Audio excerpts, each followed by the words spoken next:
Welcome to Episode 1, Iraq War 2003, Context. I'm your host, Frank Wallis, Ph.D.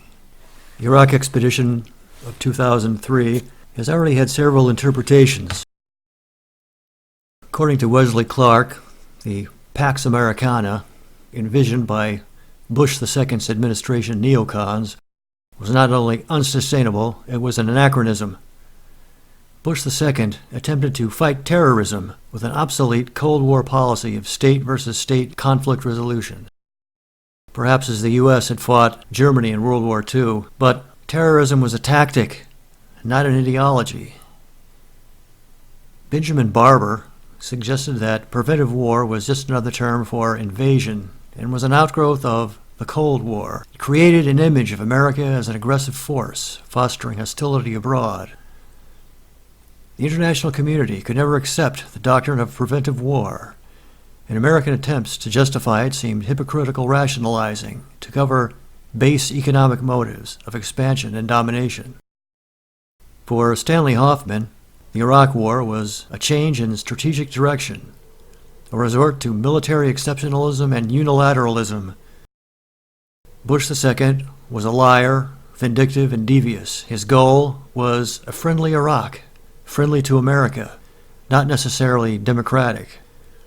In a country which was apathetic about international affairs, such as the United States, it was too easy for Bush II to manipulate a scandalously compliant press, which allowed itself to become a mouthpiece for his regime. Hoffman found Bush II and his neocon Clarke to be imperialist, radical, and Manichaean. French anthropologist Emmanuel Todd wrote that creeping oligarchy was undermining democracy at the imperial core, while democracy was undermining third world dictatorship on the periphery. As democracy advanced in the third world, it retreated in the first world, which meant the rise of oligarchy.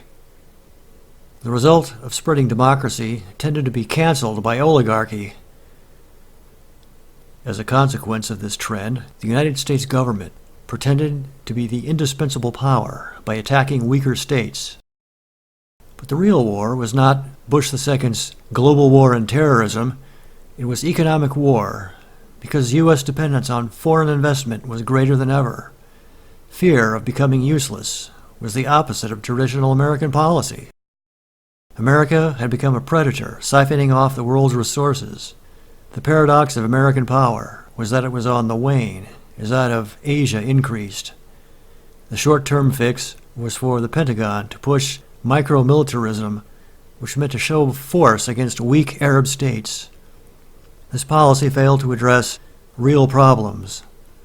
For example, neutralizing China, breaking up Russia, and getting closer control of Europe and Japan. The U.S. was at best a pseudo-empire until it solved these problems. Todd thought the Iraq adventure was mistaken because of rational miscalculations and irrational mistakes.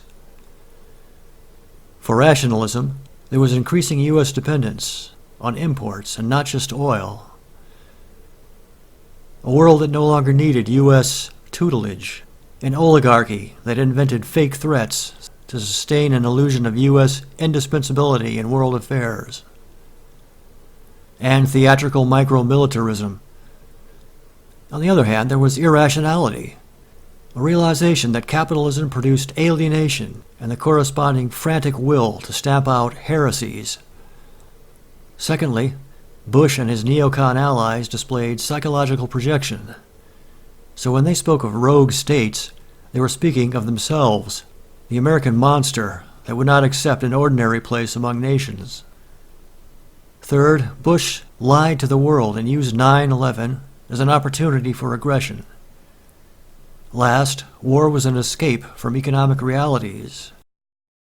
A war which draws nations into evil, teaching them evil.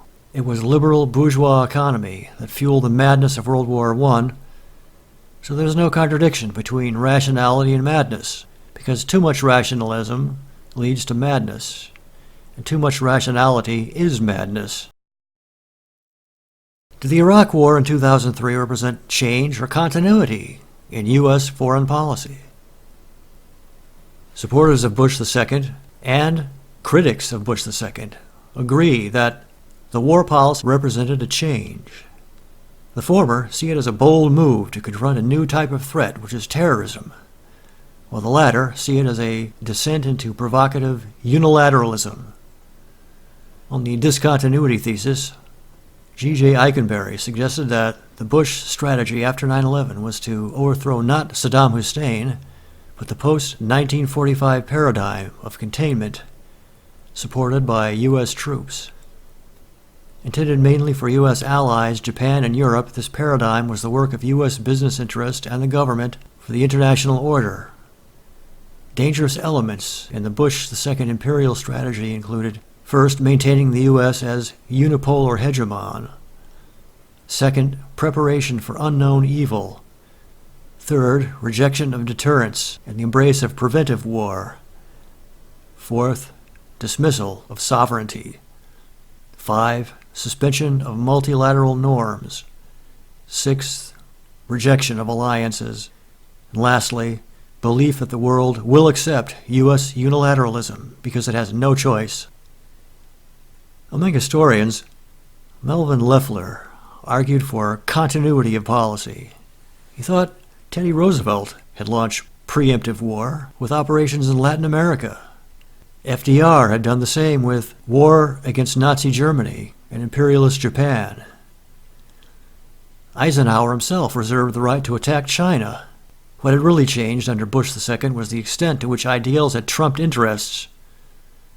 Such advisors as Condoleezza Rice believed Saddam Hussein and bin Laden were two heads in the same body of terrorism, more of a threat to the United States than Pearl Harbor or the Civil War. The important thing about Leffler is he thought scholars should take the rhetoric of presidents very seriously because it proved a heightened level of threat perception and an evolution from nationalism to imperialism. Heightened threat perception tends to tempt U.S. officials to stake their policy on the universality and superiority of American values. People usually don't like to kill strangers and then claim it was done for only material benefits. Killing done by the state must therefore be accomplished for idealistic purposes. Some critiques of the Leffler thesis might include a few points, namely values may be used in public to support a strategy, but in times of heightened threat perception, the role of material interest remains paramount. Secondly, Iraq was an extremely radical and dangerous departure from acceptable norms. Bush II replaced traditional preemptive war against an imminent threat with preventive war against no threat, a frightening precedent for other nations. Thirdly, Bush II policy was different from President Bill Clinton's in means and ends. Clinton had no ambition to force the world to accept American values. He did not foresee lying and violence as a means to promote them.